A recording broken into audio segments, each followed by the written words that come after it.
কথায় আছে, পাথর ভেঙে যায়, মূর্তি লুট হয়, কিন্তু বিশ্বাস ভাঙে না। ভারতের বুকেই এমনই এক মন্দির আছে, যেটি শুধুমাত্র মন্দিরই নয়, তার উপর একসময় চলেছে অসংখ্য অত্যাচার। বারবার চেষ্টা করা হয়েছে মন্দিরটিকে নিশ্চিহ্ন করার, কিন্তু তারপরও এই মন্দির আজও দাঁড়িয়ে আছে স্বমহিমায়, যেন চিরন্তন এবং চিরসত্য। এতক্ষণ কোন মন্দিরের কথা বলছি? আমি বলছি গুজরাটের পাটনে অবস্থিত আরব সাগরের তীরে সোমনাথ মন্দিরের কথা। হাজার হাজার বছরের ইতিহাসে কত রাজা এলো, কত রাজা গেল, কত কত সাম্রাজ্যের উত্থান পতন হলো, কিন্তু এই মন্দির আজও দাঁড়িয়ে আছে ধর্ম, সাহস এবং পুনর্জন্মের প্রতীক হয়ে। পৌরাণিক কাহিনী অনুসারে চন্দ্রদেবের ২৭ জন স্ত্রীর মধ্যে তিনি সবথেকে বেশি অনুরাগী ছিলেন রোহিণীর। এতে তার শ্বশুর দক্ষ প্রজাপতি ক্রুদ্ধ হয়ে তাকে অভিশাপ দেন ধীরে ধীরে ক্ষয় হওয়ার এবং তার ঔজ্জ্বল্যতা হারানোর। অভিশপ্ত চন্দ্রদেব তখন শরণাপন্ন হন ভগবান শিবের, এবং এই গুজরাটের পাটনেই তিনি প্রভাস তীর্থে ভগবান শিবের তপস্যা করেন দীর্ঘকাল ধরে। দীর্ঘ তপস্যার পর ভগবান শিব তার ভক্তের প্রার্থনায় সাড়া দেন এবং তার অভিশাপ মোচন করে বলেন, তুমি প্রতি মাসে ক্ষীণ হবে, আবার পূর্ণ হবে, এটাই হবে তোমার চক্র। চন্দ্র শিবের কৃপায় আনন্দে ভরে ওঠেন এবং কৃতজ্ঞতা স্বরূপ এখানে এক জ্যোতির্লিঙ্গ স্থাপন করেন, যা আজ পরিচিত সোমনাথ জ্যোতির্লিঙ্গ নামে। এই স্থান তাই শুধু একটি মন্দির নয়, এটি চন্দ্র এবং শিবের মিলনভূমি। প্রথম সোমনাথ মন্দিরের ইতিহাস মেলে প্রাচীনতম পুরাণ এবং শিলালিপিতে। বলা হয় প্রথম নির্মাণ করেন চন্দ্রদেব স্বর্ণ দিয়ে, এরপর রাবণ করেন রূপোর মন্দির, কৃষ্ণ করেন কাঠের এবং অবশেষে ভীমদেব করেন পাথরের মূর্তি। ঐতিহাসিক গণদের মতে প্রথম সোমনাথ মন্দির স্থাপিত হয়েছিল খ্রিস্টপূর্ব ২০০০ বছর আগে। সেই সময় এই স্থানটি একদিকে ছিল ধর্মীয় কেন্দ্র, অন্যদিকে ছিল উপকূলীয় বাণিজ্য কেন্দ্র। এই সোমনাথ বন্দরেই বাণিজ্য করতে আসত ভারত এবং আরবের ব্যবসায়ীরা। সেই সময় এই মন্দির ছিল বিপুল ধনসম্পদ এবং সোনার উপর ভাণ্ডার। ইতিহাসের সবচেয়ে ভয়ঙ্কর অন্ধকার অধ্যায় যেন এবার শুরু হলো। ১০২৫ খ্রিস্টাব্দে আফগান শাসক মাহমুদ গজনি তার ৩০,০০০ সৈন্য নিয়ে আক্রমণ করেন এই সোমনাথ মন্দির। তার আক্রমণের প্রধান উদ্দেশ্য ছিল সোমনাথ মন্দিরের ধনসম্পদ লুট করা। সেই সময় মন্দিরে চলছিল ভগবান সোমনাথের আরতি। মন্দিরের ভিতর ছিল হাজার হাজার ভক্ত, পুরোহিত এবং সাধু।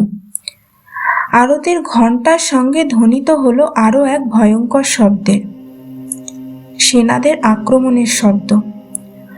গজনীর সৈন্যরা ভেঙে ফেলল মন্দিরের দরজা, দেবমূর্তি ভেঙে ফেলে লুট করে সোনা, রূপো এবং দামি দামি সম্পদ। কেড়ে নেন ৫০,০০০-এরও বেশি ভক্তের প্রাণ। এই ভয়ঙ্কর ধ্বংসলীলার পর গুজরাটের মানুষ সোমনাথ মন্দিরের পুনরুত্থানের চেষ্টা করেন। রাজা ভীমদেব প্রথম চালুক্য স্থাপত্যে এই মন্দির পুনর্নির্মাণ করেন। সোমনাথের কষ্ট যে এখানেই শেষ হলো তা কিন্তু মোটেই নয়, এ তো সবে যেন শুরু।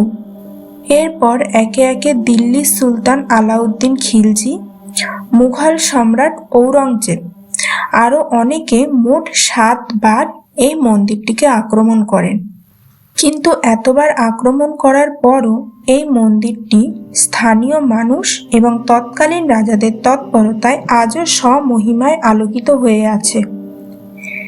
এই ধ্বংস পুনরুত্থানের চক্রই যেন সোমনাথের ইতিহাসকে এক জীবন্ত কিংবদন্তি করে তুলেছে। ইতিহাসবিদ আর.সি. মজুমদারের ভাষায় সোমনাথের ইতিহাস ভারতের আত্মসম্মান এবং অদম্যতার প্রতীক। ১৯৪৭ সালে স্বাধীন হয় ভারত। দেশ তখন বিভাজনের ক্ষত থেকে বেরোচ্ছে এই সময় সর্দার বল্লভভাই প্যাটেল গুজরাট সফরে এসে সোমনাথের ভগ্ন মন্দির দেখে যেন নীরবেই নিজের মনে প্রতিজ্ঞা করেন, সোমনাথের পুনর্জাগরণই হবে ভারতের পুনর্জাগরণের প্রতীক। এরপর তারই তৎপরতায় 1950 সালে এই সোমনাথ মন্দিরের পুনর্নির্মাণের কাজ শুরু করা হয় এবং 1951 সালের 11ই মে ভারতের প্রথম রাষ্ট্রপতি ডক্টর রাজেন্দ্র প্রসাদ নিজের হাতে মন্দিরটির উদ্বোধন করেন।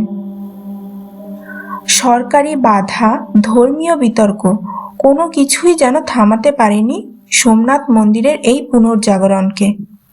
এটিই যেন ছিল আধুনিক ভারতের আত্মবিশ্বাসের ঘোষণা। স্থাপত্যের সৌন্দর্য সম্পর্কে এবার বলা যাক। বর্তমান সোমনাথ মন্দির তৈরি হয়েছে চালুক্য স্থাপত্যে, যেখানে বিশাল শিখর এবং নান্দনিক অনুপাত একে অনন্য করে তুলেছে। মন্দিরের প্রধান শিখর 155 ফুট উঁচু, যার উপরে বসানো আছে সোনার কলস এবং ত্রিশূল। সম্পূর্ণ মন্দিরটি তৈরি হয়েছে সোনালী বালি পাথরের দ্বারা। এতে কোনো লোহার রড ব্যবহার করা হয়নি, এমনকি পাথরেও খোদাই করা রয়েছে বিভিন্ন নকশা। এই মন্দিরের সবথেকে বিস্ময়কর জিনিস হলো এখানকার বাণস্তম্ভ। বলা হয় এটি 6ষ্ঠ বা 7ম শতকের দিকে নির্মিত। এই বাণস্তম্ভেই লেখা আছে আ সমুদ্রাৎ দক্ষিণ ধ্রুব পর্যন্তম অবাধিতম জ্যোতির্মার্গ, অর্থাৎ এই বিন্দু থেকে সমুদ্রের শেষ ভাগ পর্যন্ত অর্থাৎ দক্ষিণ মেরু পর্যন্ত জ্যোতির্মার্গ অব্যাহত আছে।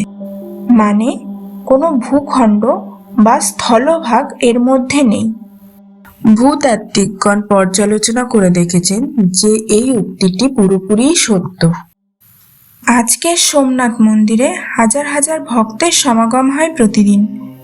সমুদ্রের ঢেউয়ের সঙ্গে আরতির ঘণ্টার ধ্বনি মিলিয়ে যায়, আর মনে হয় যেন প্রকৃতি এসে স্বয়ং সোমনাথকে প্রণাম করছেন। এই মন্দির পরিচালনা করে সোমনাথ ট্রাস্ট।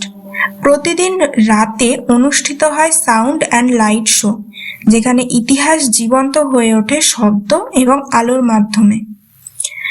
সোমনাথ কেবল মন্দিরই নয়, এটি ভারতের অদম্য বিশ্বাসের একটি জলজ্যান্ত ইতিহাস, যা আজও স্বমহিমায় গুজরাটের প্রভাস পাটনে আরব সাগরের তীরে দাঁড়িয়ে আছে।